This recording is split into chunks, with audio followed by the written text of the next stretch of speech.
그럼 전략적으로 내신을 받기 쉬운 데로 가서 내신 수학은 1등급은 쉽게 받을 수 있거든요.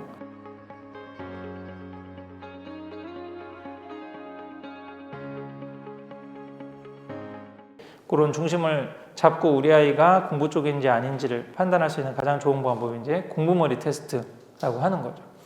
그래서 이거를 실질적으로 하나 뭐 적용해 볼 수 있는 게 고등학교 선택하는 문제에서 가장 효율적으로 한번 생각해 볼 수 있다는 거예요. 책에도 소개를 했지만 중학교도 마찬가지고 내가 지금 비학군지에 조금 살아요. 근데 지금 이제 학군지에 있는 중학교를 한번 가보고 싶어요.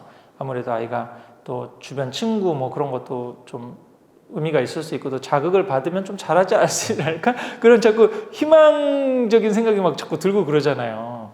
지금 여기서 지금 아이가 좀 동기부여가 안 되는데 또 좋은 환경에 가서 좋은 친구들 만나고 자극받고 그러면 잘하지 않을까? 뭐 그런 생각도 들고 그러니까. 근데 그때 과연 그럼 비학군지에서 먼저 1등을 찍고 학군지를 갈지 아니면 그냥 바로 가서 부딪혀 볼지 그런 게 사실 고민이 된다 그러면 공부머리 테스트만한 객관적인 기준이 없다라고 하는 거죠. 네, 비학군지에 있는데 내가 지금 중계동으로 가려고 그래요. 중계동에서 제일 선호하는 중학교가 을지중학교거든요. 그럼 을지중학교에 지금 가면은 어느 정도 시험을 받을지 아니면 뭐 좀 용기를 내서 대치동에 한번 도전을 해보려고 그래요. 대치동에 있는 대청중학교, 전국에서 제일 센 중학교나 아니면 뭐 남학생 같으면은 뭐 요즘 의대 많이 보내는 휘문고등학교 연계되어 있는 휘문중학교를 한번 단대부 중이나 뭐 이런 데 한번 보내봐야 되겠다. 여학생 뭐 숙명여중 보내보고 싶다. 그렇게 생각할 수 있죠. 뭐 그거를 처음부터 그냥 무조건 안 돼. 그렇게 하지 마세요. 그런 건 아니거든요. 그럼 아이가 관심이 있다라고 그러면 을지중학교나 대청중학교 시험 문제를 족보닷컴에서 이런 데서 다운받으면 된다는 거죠. 보통 중학교 2학년부터 이제 시험을 보기 시작하잖아요. 근데 이제 앞으로 교육제도가 바뀌어서 자유학기제로 해서 지금은 자유학년제로 해서 1학년 통째로 시험을 안 봤는데 그러면 이제 너무 또 공부 안 된다고 그래서 1학기만 하고 2학기 때부터 또 시험을 본대요. 그럼 이제 앞으로는 1학년 2학기 문제도 나오기 시작할 거예요. 그럼 그 문제를 미리 다운받아가지고 한번 아이한테 시험, 공부머리 테스트 원리 아시죠? 하나는 시험 환경에서 그대로 50분 정도 딱 풀어보라고 그러고 또 하나는 똑같은 시험 문제를 아까 여기서 한 것처럼 똑같이 이건 수능 예인데 이렇게 해서 하나는 시험 환경에서 딱 풀어보고 이거를 채점을 하지 않습니다. 그래야지 이제 맞았는지 틀린지 모르는 상태에서 더 오픈북으로 더 시간 투여해서 긴가민가한 거는 더 자료를 찾아보고 그럴 거 아니에요? 그럴 수 있도록 하는 거죠. 그래서 시험 환경에서 한번 풀어보고 오픈북 시간 제한이 없는 환경에서 또 하나 풀어보게 하는 거예요. 아까 그 기출문제를 갖고 그렇게 해도 여기 이제 수능 기준으로 했는데 45문제 중에 시험 환경에서 38문제를 맞았는데 여기는 45문제 중에 40문제 보통은 더 많이 하는 경우 있죠. 근데 어떤 학생들은 한두 개 더 틀리는 애들이 있어요. 그런 아이들이 이제 디스크적으로 보면 아까 그 DC 크리에이트 굉장히 독창적으로 생각하는 애들. 남들 평범하게 이거는 아닌 것 같아. 한 번 더 꽈서 낸 것 같아. 이렇게 해가지고 이제 더 깊게 생각해서 틀리는 그런 아이들이 하나둘씩 이제 나타나기도 하거든요. 보편적으로는 근데 오픈북으로 했을 때 점수가 더 높게 나오죠. 그래서 이렇게 나온 오픈북 점수를 기준으로 합니다. 오픈북 점수를 기준으로 해서 최소한 B 이상은 나온다. B가 이제 80점이잖아요. 80점 이상이 나오면 그 학교를 가서 경쟁을 해볼 만하다라고 하는 거예요. 근데 대청중학교 같은 경우는 국영수 A 비율이 국어 비율이 거의 A 넘는 아이들이 70% 정도. 그다음에 뭐 수학이 한 50%, 영어는 60%거든요. 그 B까지 하면은 거의 뭐 80% 이렇게 지금 되는 거잖아요. 굉장히 경쟁이 치열한 학군지는 그런 거죠. 근데 최소한 내가 B 정도는 나와야 그 학교를 가는 게 의미가 있는 거니까 그런 기준으로 판단을 해보시면 좋죠. 학군을 그래서 옮길 때도 제가 자주 얘기하는 게 바로 그냥 비학군지에서 대치동, 목동처럼 제일 센 학군지로 가는 것보다는 단계 디딤돌 전략으로 처음에는 노원구에 있는 좀 중위권 거기 정도로 갔다가 그러면 거기서도 잘한다 어느 정도 뭐 성적이 나온다 그러면 그러니까 뭐 중계동 학군에서 제일 센데 뭐 을지중학교로 한번 간다든지 그러면 이제 벌써 2년 지났으니까 고등학교를 좀 가야 되는 상황일 수도 있어요. 그러면 특목자사고로 가든지 아니면 그런 중계동에 있는 좀 100위권에 가까운 일반고에 진학을 하든지 아니면 더 센데 한번 붙어보고 싶다 그러면 지원을 그때 이제 대치동으로 원서를 쓰셔도 돼요. 서울 같은 경우는 학군이 단일학군이거든요. 30%는 단일학군으로 어디든지 지원할 수 있으니까 그래서 대치동에 있는 뭐 단대보고라든지 숙명여고에 넣는데 됐다. 그럼 그때 이사 가도 괜찮은 거거든요. 미리 이사를 가서 막 분위기를 하고 뭐 그렇게 학원을 보내고 그렇게 하는 것보다. 그래서 이 공부머리 테스트를 쓸 수 있는 가장 유용한 거는 중학교, 고등학교 어디를 갈지 판단하는, 거기서 굉장히 유용하게 한번 써볼 수가 있어요. 최근에 하나 상담했던 사례는 대치동에서 반에서 1, 2등 하는 학생입니다. 전교권 학생이에요. 근데 이 학생이 공부 자존감이 굉장히 낮더라고요. 같은 학원을 다니는데 그 학원에 다니는 친구들이 다 영재고, 과고, 그 다음에 뭐 최상위권 외고, 이런 최상위권 뭐 외고가 어디냐고 제가 어느 방송에 가서 얘기했더니 그 밑에 물어보면 다 있습니다. D 외고, H 외고 이런 데가 최상위권 외고예요. 근데 이런 외고에 있는 최상위권 학생들이 모여서 같이 선행을 하니까 자기는 못한다고 생각하는 거예요. 객관적으로 굉장히 잘하는 학생입니다. 비학번제에 가면 얘는 전교 1등을 할 애인데 대치동에 있으니까 자기는 잘 못한다. 그래서 그 회복 탄력성 했을 때 마음 근육 그 점수가 평균 이하가 지금 나오는 거예요. 이게 대치동에서 좀 상위권인데 그런 학생들이 가끔 이렇게 발견이 되거든요. 주변이 너무 잘하니까 나는 잘 못한다, 이런 이제 상대적인 그런 그 위축되는 그런 모습들이 나타나기도 해요. 근데 그 학생한테 그래서 제가 그렇게 권했죠. 그래서 바로 100위권 학교라든지 그런 센 학교를 가는 것보다 너가 정말 멘탈만 잘 잡고 내신만 하면은 한번 탑3도 한번 탑3로 확실히 해볼 수 있을 것 같은 그 정도의 지금 선행이라든지 아니면 공부 근력이라든지 되는 학생이거든요. 그러면 대치동에서 내신 경쟁이 굉장히 치열하게 막 시달리고 또 전 과목 사실 이제 해야 된다는 그런 부담에서 좀 덜어져서 우리 강남에서도 외곽권에 있는 200위권, 300위권 학교 그런 데를 전략적으로 가고 거기서 학원만 대치동으로 오면 되는 거잖아요. 근데 그런 얘기를 이제 상담을 해주면 그 200위권 학교 어디를 가요? 잠실에도 있고 또 서초권에도 있고 그 다음에 대치동 강남권에도 한 2학교 정도가 후보로 되는데 그 고민이 또 되잖아요. 그거를 확실하게 밤잠을 고민하지 않고 할 수 있는 방법이 뭘까요? 공부머리 테스트를 해보면 되죠. 한 3학교 정도, A, B, C 학교 정도에서 기출문제를 다운받아가지고 혹시 공부머리 테스트를 해서 제일 점수가 잘 나오는 그 학교로 가면 좀 자신감이 생기잖아요. 내가 이 학교 가면 진짜 1등급은 확실히 나오겠는데? 라고 하는. 그래서 200위권 학교에서 1등급만 확실히 받고 그 다음에 수능만 어느 정도 해줄 수 있다면은 이 학생은 제가 보기엔 충분히 탑5 안은 사실은 갈 수 있는 그런 역량이 되는 학생이거든요. 이런 식으로 하나 공부머리 테스트를 한번 활용을 해보실 수 있습니다. 초등 저학년 같은 경우는 단원평가라든지 아니면 이제 많이 권하는 게 중학교 국어 문제를 한번 해보는 게 괜찮다. 수학 같은 경우는 선행이 안 됐을 때는 힘들 수도 있고 영어도 이제 어느 정도 공부 많이 하는 학생이 있고 안 하는 학생 차이가 있을 수 있으니까 그렇게 한번 해볼 수 있다는 거죠. 두 번째로는 이제 그 교육부 커리어넷에 있는 진로 심리 검사. 그러니까 공부머리에 발견해 있는 4가지 우리 아이의 공부 역량을 확인할 수 있는 그 테스트가 뭡니까? 첫 번째가 공부머리 테스트. 두 번째가 다중지능 검사인데 다중지능 검사를 할 수 있는 여러 가지 방법이 있지만 제가 무료로 할 수 있는 가장 좋은 게 이게 교육부 커리어넷에 있는 진로 심리 검사라고 했죠. 이게 이름은 이제 진로 심리 검사로 되어 있는데 여기 보면 아시겠지만 손재능, 수리 논리 능력, 자기 성찰 능력, 하워드 가드너의 다중지능 이론에 기초한 그런 그 영역 구분으로 되어 있어요. 그래서 제가 이걸 다중지능 검사라고 부르는 거거든요. 그다음에 세 번째가 회복 탄력성 검사. 우리 김주환 교수님의 KRQ 53 회복 탄력성 검사. 네 번째가 디스크. 이게 이제 우리 아이의 공부 역량과 또 앞으로의 어떤 가능성을 알아볼 수 있는 4가지 검사 도구로 좀 얘기를 하는 거잖아요. 그래서 아까 공부머리 테스트는 고등학교나 중학교 선택할 때 또 앞으로 이 아이가 문제집 푸는 공부로 어느 정도 가능성이 있는지를 알아볼 때 그걸 유용하게 쓸 수 있는 도구고요. 두 번째 이 지금 다중지능 검사나 진로 심리 검사는 가장 원래는 이제 본인의 강점 지능이 뭔지를 이제 파악하려고 그러는 거거든요. 근데 두 번째로는 제가 어떻게 이걸 활용합니까? 수능 경쟁력을 알아보는데, 그다음에 공부 경쟁력을 알아보는데도 좀 활용을 하거든요.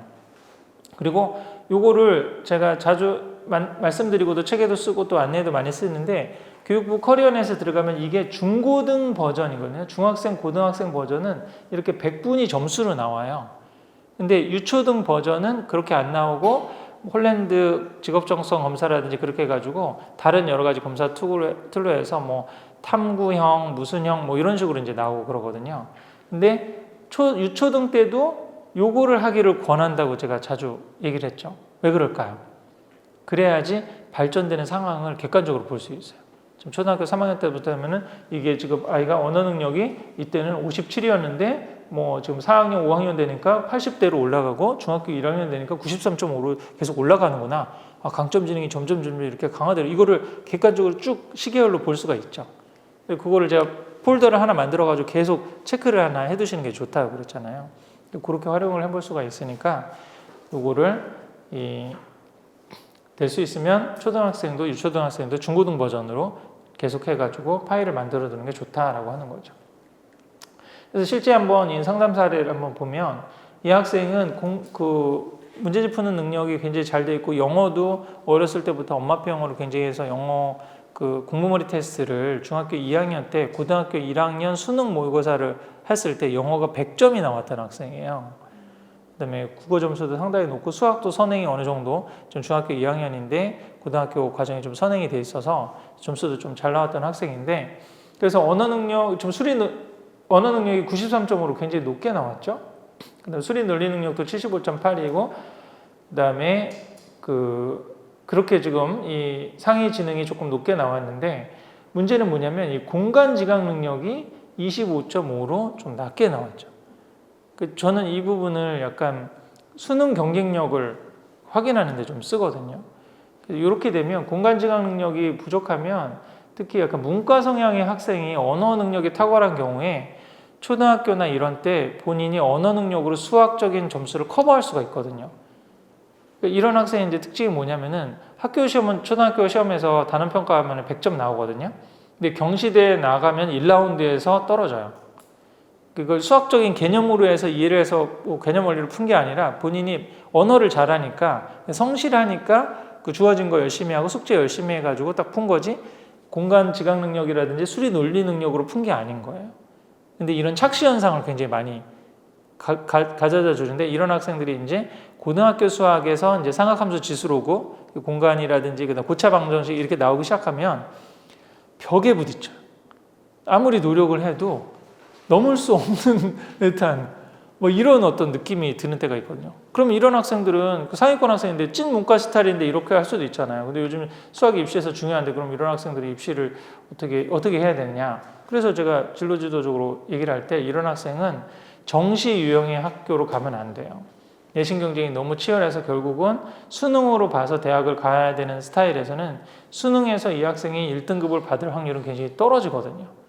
그럼 전략적으로 내신을 받기 쉬운 데로 가서 내신 수학은 1등급은 쉽게 받을 수 있거든요. 제 책에서 계속 그거 반복해서 얘기를 하고 있죠. 수능은 범위가 없어요. 근데 내신은 범위가 있죠. 수행평가가 20에서 30%예요. 수행평가 열심히 하면 성실한 학생은 다 그거 받고 들어가죠. 그러면 실제 지필고사에서 한 85점 정도를 맞아도 A를 이상을 1등급 이상을 한번 해볼 수가 있다라고 하는 거죠. 그러니까 이런 학생, 그래서 이 학생한테는 제가 고등학교 진로 선택할 때 그 자사고나 뭐 이런 데 가서 굉장히 내신 경쟁이 치열하고 강남권 일반고, 100위권 학교, 대치동권 학교 이런 데 가지 말라고 그랬죠. 지금 있는 지역에서 300위권 학교 갈 수 있으면 뭐 더 좋고, 근데 그 너무 면학분위기가 염려가 된다 그러면 최소한 200위권 학교 정도로 가서 내신을 1등급을 받는 전략을 하고 수능 수학은 한 2등급 정도로 맞춰가지고 수능 최저를 맞춰서 갈 수 있는 그렇게 전략을 짜는 게 훨씬 더 나은 입시 전략이라고 말씀을 드렸었죠. 그 다음에 이 학생 같은 경우는 지금 공부머리 테스트를 했는데 굉장히 점수가 안 나온 학생인데 지금 언어 능력 4.5, 수리 능력 31.9, 공간 지각 38.1 중요한 지금 문제집 푸는 쪽에서 관련된 이 지능이 굉장히 낮게 나오잖아요.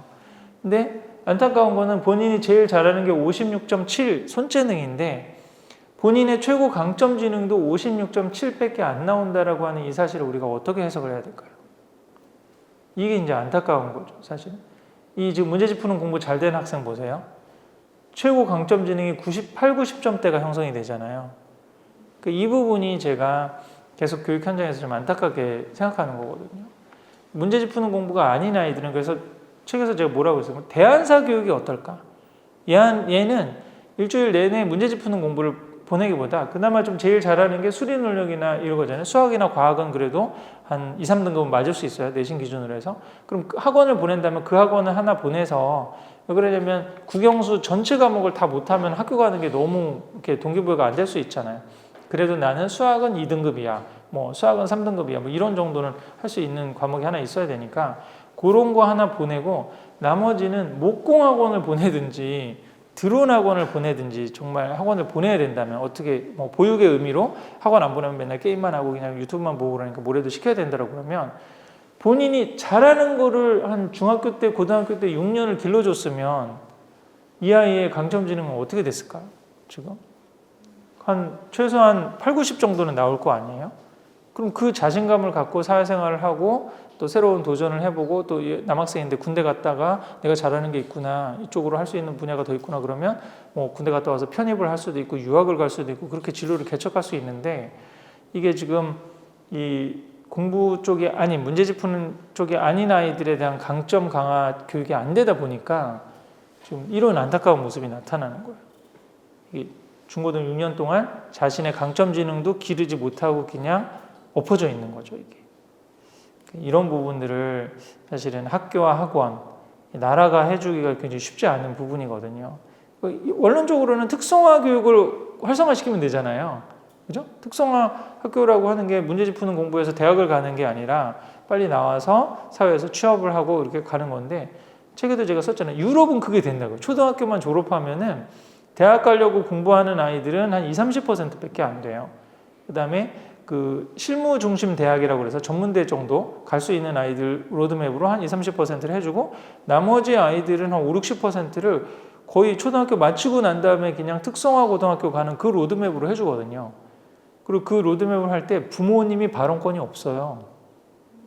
초등학교 선생님이 정해주는 대로 가야 됩니다. 근데 이게 상당히 일리가 있어요. 우리도 지금 너무 이 사교육이 심해진 게 이렇게 교육자들이나 그런 초등학교 선생님이 한 5, 6년 가르치면 얘의 역량을 파악하거든요. 얘는 공부 쪽으로 문제집 푸는 쪽으로 가래. 얘는 그냥 직업 쪽으로 가야 될. 그럼 얘는 좀 애매하니까 그냥 실무 중심으로 가서 나중에 뭐 전문대라든지 이렇게 해서 실무적인 역량을 잃는 게 이게 또 보이는데 그거를 사실 인정하지 않는 거죠.